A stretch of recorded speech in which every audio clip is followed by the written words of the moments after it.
na Pilipili alikuwa mzima tu, kwa sababu leo alikuwa na harusi. Leo Jumapili alikuwa na harusi ambayo atakuwa ifanye. Kwa hiyo amefika Dodoma.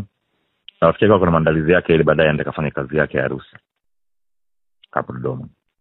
Kwa hiyo taarifa ni kwamba alikuta tu kama hajiwezi, ana nguvu na nini, wakamsaidia kumpeleka hospitali, na baadaye ikapatikana taarifa kwamba Pilipili mmoja, na nikawa muendelea kupata taarifa mbalimbali, kutafuta taarifa za watu ambao wako Dodoma.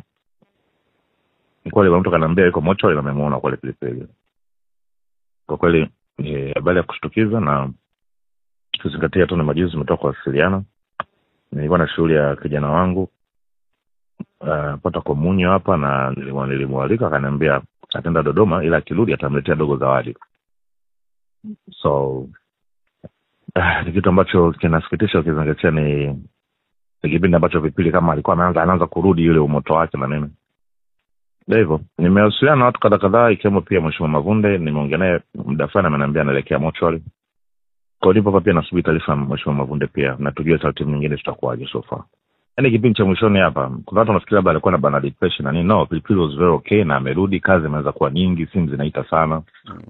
Na always amekuwa ni mtu akaniambia daga na bila kushukuru. Lakini pia kama hivyo alikuwa ameanzisha mpaka podcast na nini. Yaani alikuwa na vitu vingi, na sasa Pilipili alikuwa ameanza kuwa na mipango mingi ya kuanza kustawisha ile ngoma yake. Ana event zake ambazo ziko zinakuja end of the years.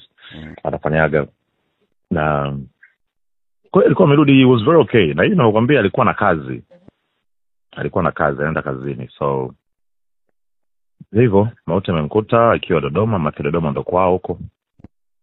Tuendelee kufanya mawasiliano kujua tunausindikizaje ndugu yetu.